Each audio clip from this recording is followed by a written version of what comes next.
Picture this, November 2nd, 1957. The cotton fields of West Texas lie silent under an ink-black sky. In the town of Lubbock, Patrolman Joe Rich and Ray Sanders cruise the empty streets, their patrol car's headlights cutting through the darkness. It's just another quiet night shift. Or so they think. Then they see it. Hovering above Highway 114, suspended like a nightmare made real, is a glowing egg-shaped object. Not a star. Not an aircraft. Something else entirely. The thing radiates an otherworldly luminescence, pulsing with blue-white light that shouldn't exist in nature. Rich feels his breath catch. Sanders grips the steering wheel tighter. What the hell is that? They accelerate. The object moves. Not away from them, but with them. Pacing their patrol car like a predator toying with prey. Every time they speed up, it glides ahead, maintaining perfect distance. The hair on Rich's arm stands on end as the craft swoops lower, bathing the highway in ghostly radiance. Dispatch. We've got something. Sanders radios, his voice tight with tension. Something in the sky. It's following us. Within minutes, the police radio explodes with chatter. Other units confirm the sighting. A sergeant joins from another direction, his voice crackling through the speaker. I see it too. That glowing oval, moving over the road. The chase intensifies. 80 miles per hour on dark Texas highways. The object stays ahead, silent and steady, defying every law of physics they know. When they try to cut it off, it shoots upward, vanishing against the stars, only to reappear moments later, hovering low as if daring them to continue. Citizens flood the police switchboard. The glowing craft has passed over houses, casting eerie light through bedroom windows. This isn't just cops seeing things. This is real. This is happening to an entire community. By dawn, the object finally disappears into the western horizon. The officers, exhausted and shaken, file their reports. Their accounts match perfectly. Multiple patrol cars, multiple witnesses, multiple impossible observations of the same impossible thing. Project Blue Book enters. When Project Blue Book investigators arrive in Lubbock, they find something they can't easily dismiss. These aren't excitable civilians reporting Venus. These are trained law enforcement officers who chase speeders and drunks for a living. They know the difference between a balloon and something extraordinary. The Air Force tries anyway. Perhaps a meteor, the analysts suggest. But meteors don't hover over highways. They don't pace patrol cars at 80 miles per hour. They don't vanish and reappear at will. Weather balloon reflecting ground lights. Again, no. These officers have chased weather balloons before. This was no balloon. The official Blue Book summary leaves the case stamped, UNIDENTIFIED. But here's what gives the Lubbock Police Chase its enduring power. It didn't happen in isolation. In 1957, across Texas and beyond, a wave of similar encounters swept through America. Police departments from multiple counties logged identical reports. Egg-shaped crafts, vehicle interference, multiple witnesses, silent hovering, instant acceleration. Something was testing our highways, our defenses, our very understanding of reality. Patrolman Rich would later say something that still echoes today. It was like it knew what we were going to do. It was aware of us. That awareness, that intelligence behind the phenomenon, that's what haunted him. Not just a strange light in the sky, but the sense of being watched, studied, perhaps even toyed with by something beyond human comprehension. The officers never accepted the Air Force's dismissal. They knew what they'd experienced. They'd felt it in their bones. seen it with trained eyes, tracked it across miles of Texas prairie. For them, the case was never closed. And for us, 70 years later, the questions remain. What flew over Lubbock that November night? What intelligence guided those deliberate movements? And why? After all this time, do we still have no answers? Transition. The Lubbock chase was just the beginning. As we'll discover, 1957 would prove to be one of the most active years in UFO history. But before we explore those encounters, we need to travel north, to where America's nuclear arsenal sits beneath the frozen plains of North Dakota, where in 1968, something would happen that would shake the military establishment to its core. October 24th, 1968, Minot Air Force Base, North Dakota, 2 o'clock in the morning. In the operations center, radar screens flicker with routine traffic patterns. Outside, beyond the perimeter fence, missile silos dot the frozen prairie, each one containing enough nuclear firepower to incinerate a city. Security teams patrol in the darkness, their breath visible in the frigid autumn air. Everything is quiet. Everything is routine. Then the radar operator sees it. A return that doesn't belong. Strong. Solid. Moving. "Sir, we've got an unknown contact." His voice carries an edge of concern. "Bearing 270. Altitude unknown. Speed inconsistent with any aircraft profile." The duty officer leans over the scope. The blip is real. Too real. Too clear to be atmospheric interference or equipment malfunction. As he watches, ground security radios in. "We have visual confirmation. Bright object. Hovering low over the missile field. It's illuminating the ground." The situation escalates from curious to critical in seconds. An unknown intruder over America's nuclear arsenal? The Air Force does what it always does in these situations. They scramble a B-52. The encounter. The bomber thunders into the night sky. Its crew already tense. Major Patrick McCaslin sits in the pilot's seat, scanning the darkness ahead. Captain Brad Rennan, beside him, spots it first. 12 o'clock. You see that? A luminous object hangs in the sky, larger than any star, glowing with white-orange intensity. At first, it's stationary. Then, in a sudden burst that defies aerodynamics, it accelerates, matching the bomber's course, pacing them like a cosmic escort. "What the hell is that?" McCaslin's voice is steady, but his knuckles are white on the controls. The object isn't just following them, it's reacting to them. Every maneuver the B-52 makes, the craft anticipates. When they bank left, it adjusts. When they climb, it climbs.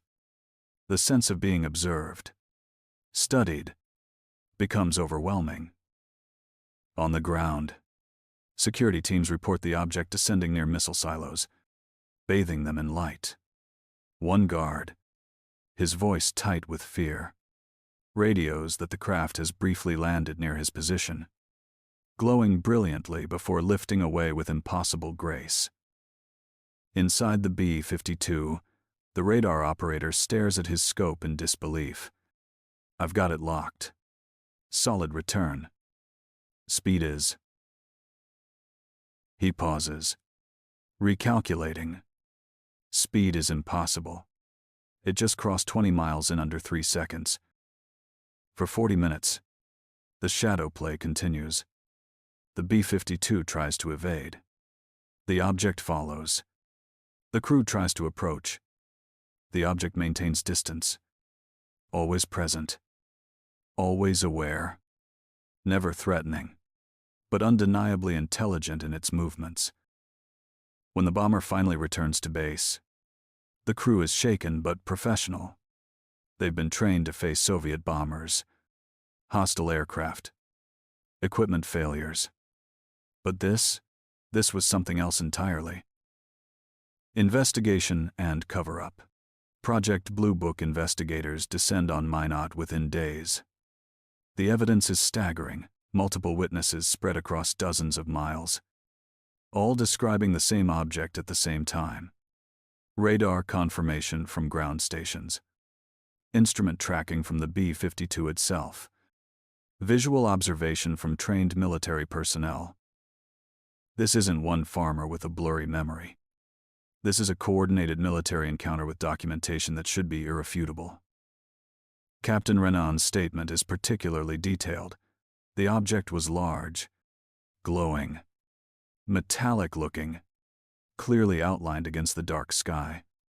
It couldn't have been a star, planet, or conventional aircraft. We know what those look like. This was something else. Yet Blue Book's conclusion? Temperature inversions creating radar anomalies and visual illusions. Stars and planets observed under unusual conditions. The witnesses are furious. They know what they saw. Major McCaslin will later say, "I never accepted the official explanation. To me, this was clear evidence of something beyond human technology." The pattern emerges, but here's what makes Minot truly significant. It wasn't alone. Throughout the late 1960 seconds, America's nuclear facilities were repeatedly visited by these luminous craft. Malmstrom Air Force Base in Montana, F.E. Warren in Wyoming, Los Alamos, Hanford. Wherever America concentrated its nuclear might, unidentified objects appeared. The pattern was unmistakable. Bright craft hovering near missile silos, radar confirmation, visual observation by trained personnel, objects displaying technology beyond known capabilities, and always, the same response: investigate, minimize, file away. For the security guard who watched the object hover over a missile silo, the memory never faded. We knew it was something not of this earth. He would later recall, "You can't see something like that hanging over a missile site and not think about what it means." Transition. What it meant, that question would haunt investigators for decades. But as we'll discover, the nuclear connection was just beginning. In Texas, that same year, something even more bizarre was unfolding. November 2nd, 1957, the same night as the Lubbock Chase, 30 miles west. The town of Levelland, Texas, population 10,000, is about to become ground zero for one of the most documented mass UFO encounters in history. It starts with a phone call. 11 p.m. A young man, breathless, terrified, calls the Levelland Police. "My truck died. Right on Highway 116. There was this thing on the road ahead of me. Glowing. Egg-shaped. Maybe 200 feet long. My engine and headlights just died. When it left, everything started working again." Officer Fowler, manning the desk, assumes it's a prank. Kids playing games. But then the calls multiply. 11:45 p.m. 2 more motorists on different roads. Same story. Vehicles stalled as a luminous object hovered overhead. Both describe an oval craft, glowing bright blue-white, completely silent. By midnight, the police switchboard is overwhelmed. 7 reports in rapid succession. Then 10. Then more. Each one eerily identical. Glowing egg-shaped craft. Vehicle interference. Sudden departure. Pedro Saucedo's encounter. Pedro Saucedo, and Joe Salaz are driving their truck around 11:30 when their engine dies without warning. Ahead of them, descending from the darkness, is something that shouldn't exist. Torpedo-shaped, about 200 feet long, radiating intense blue-white light that turns night into day. The light was so bright. Saucedo later tells investigators, it lit up the entire road, like someone had turned on stadium lights. Then it passed over us, and everything went dead. No engine. No lights. Nothing. When the object moves on, the truck roars back to life. No explanation. No mechanical failure. Just instant death and instant resurrection of every electrical system. A Texas Tech student reports the exact same thing. Car dies under hovering oval. Object departs. Car restarts normally. The consistency is what makes it impossible to dismiss. These aren't coordinated stories. These are independent drivers on different highways describing identical, impossible events. Police become witnesses. By 1 a.m., Levelland's own police officers become direct witnesses. Patrolman A. J. Fowler receives radio confirmation from officers in the field. They too have seen the object. One deputy describes it hovering low above the prairie before darting away at tremendous speed. Another reports his headlights flickering as the object passes overhead. What makes the Levelland Wave so profound isn't just the number of witnesses, it's the uniformity of their experiences.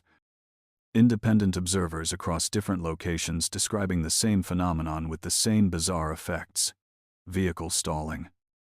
Glowing oval craft. Silent hovering. Sudden acceleration. It's as if someone was running an experiment, testing the same procedure on multiple subjects. Air Force arrives. The next day, Project Blue Book sends an investigator. But by then, the craft is gone. Only the reports remain. Interviews are conducted. Affidavits collected. Blue Book logs 10 separate witnesses, though local police insist there were more than twice that number. The Air Force conclusion? Electrical storms and ball lightning caused vehicle malfunctions and created atmospheric light displays. There's just one problem. The weather that night was clear. No storms within 200 miles. Ball lightning, while rare and poorly understood, typically lasts seconds, not the prolonged minutes witnesses described. And ball lightning doesn't appear as torpedo-shaped craft hundreds of feet long. It doesn't dart across highways in formation. The witnesses are insulted by the dismissal. Saucedo, in particular, sticks to his account until his death decades later. I know what I saw. My truck died under that thing. When it left, my truck started. That's not ball lightning. That's not a weather phenomenon. That was something else. The significance.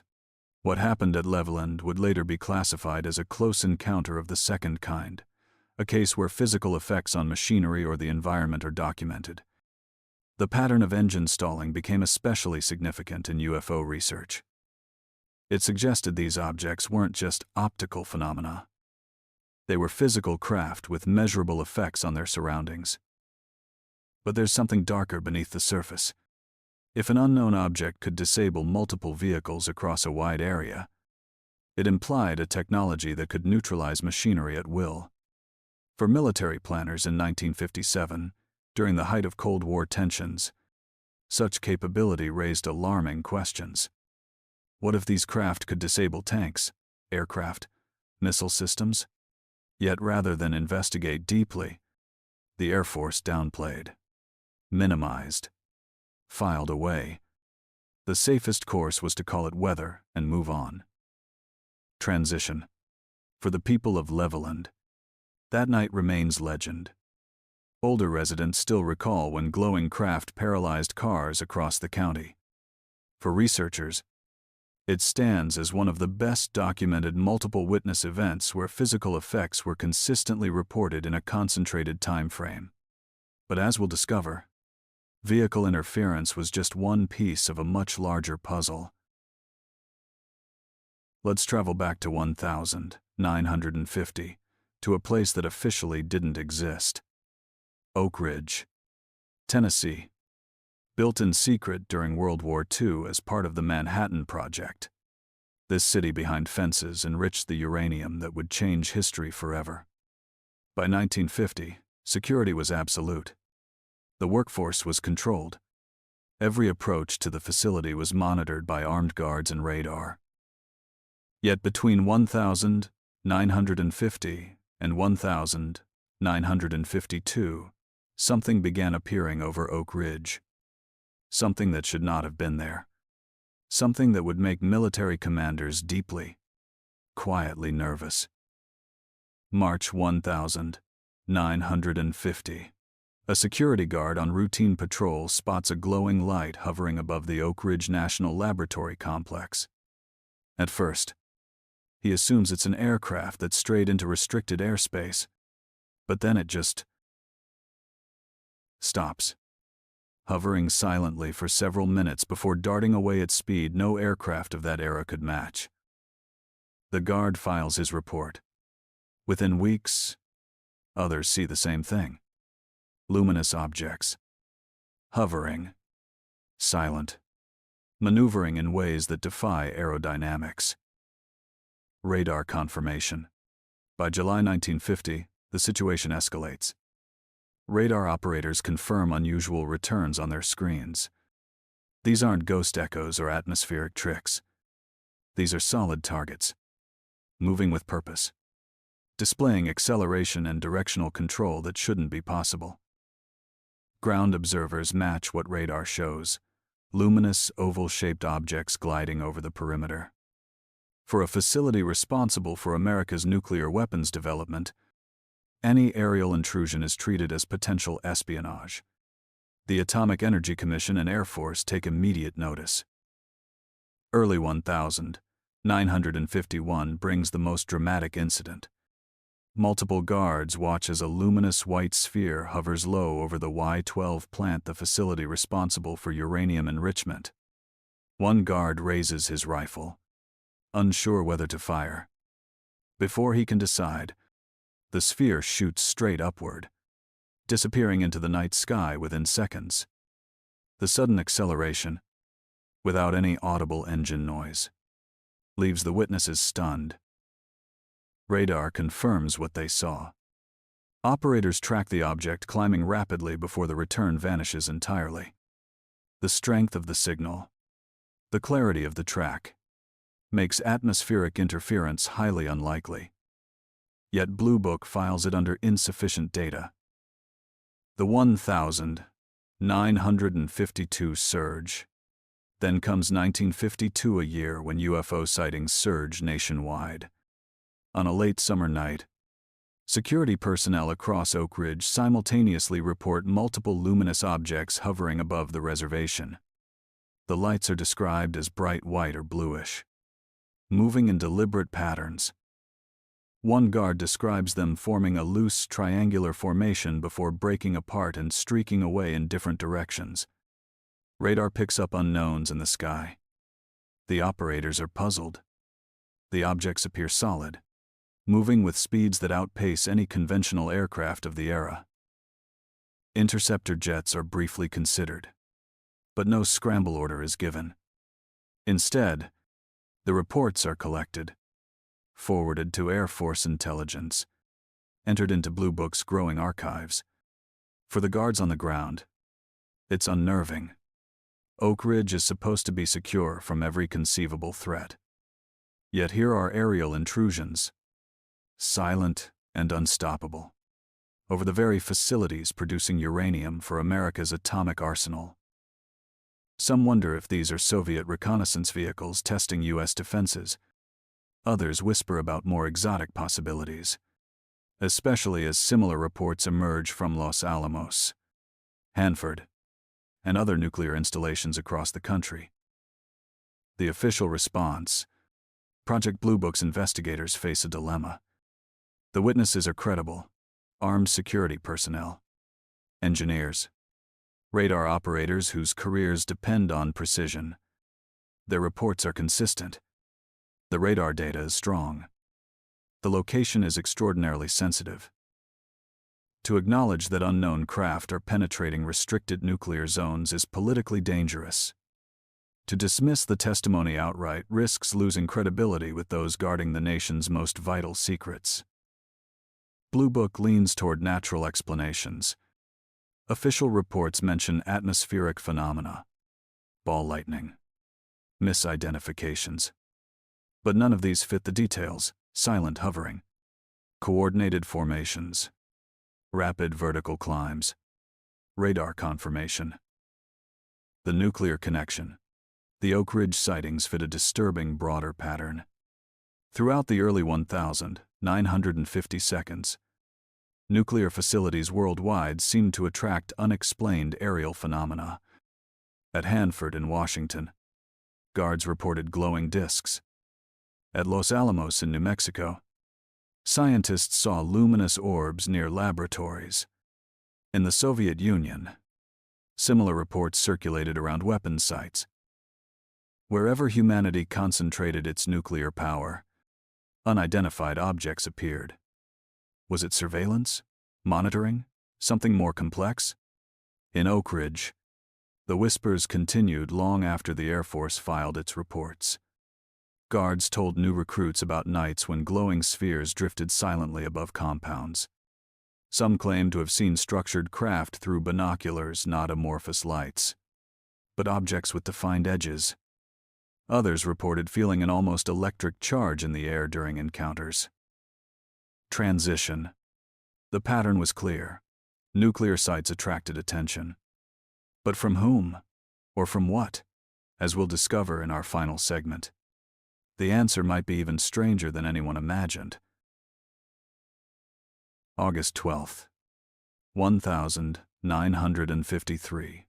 Ellsworth Air Force Base, near Rapid City, South Dakota. The B-52 bomber crew is flying a routine training mission when their radar picks up something unusual. At first, it's just another blip. But then the impossible begins. The object moves at 600 miles per hour fast, but not beyond jet performance.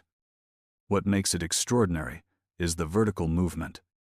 The target climbs thousands of feet in seconds, then drops again, all while maintaining steady horizontal speed. Ground radar at Ellsworth confirms this is real. The order goes out: scramble an F-84 Thunderjet. Captain Dan Heller, a seasoned combat pilot, climbs toward the unknown.